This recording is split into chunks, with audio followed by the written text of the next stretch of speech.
8 hal yang bisa membatalkan wudhu. Yang pertama, segala yang keluar dari kemaluan. Segala sesuatu yang keluar dari salah satu kemaluan, contohnya seperti kencing, buang air besar, mazi, wadi, mani, maupun kentut. Yang kedua, hilang kesadaran.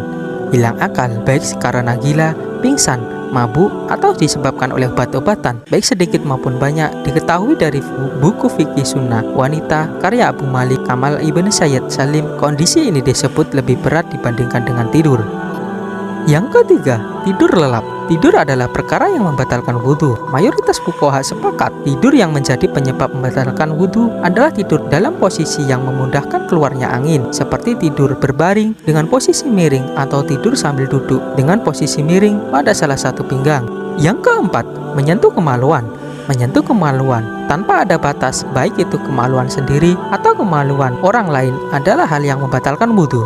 Perlu dicatat bagi perempuan yang tidak sengaja menyentuh kemaluan dengan penghalang seperti kain atau sebagainya, maka hal itu tidak membatalkan wudhu.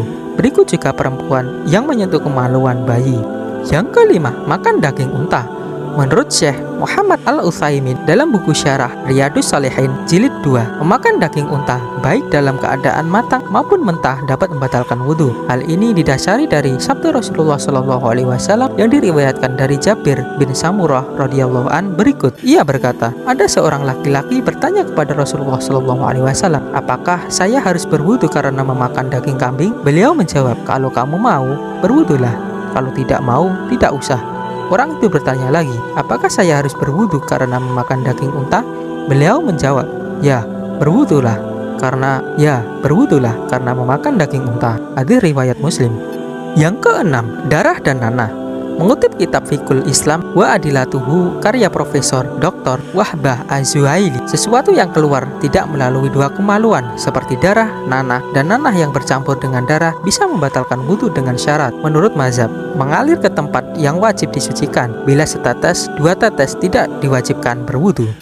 Yang ketujuh, memandikan mayat. Hal lain yang dapat membatalkan wudhu adalah memandikan mayat. Keterangan ini dilandasi dari hadis riwayat Ibnu Umar dan Ibnu Abbas. Abu Hurairah berkata, sekurang-kurangnya dia hendaklah berwudhu karena biasanya tangan mereka tidak terselamat dari menyentuh kemaluan mayat.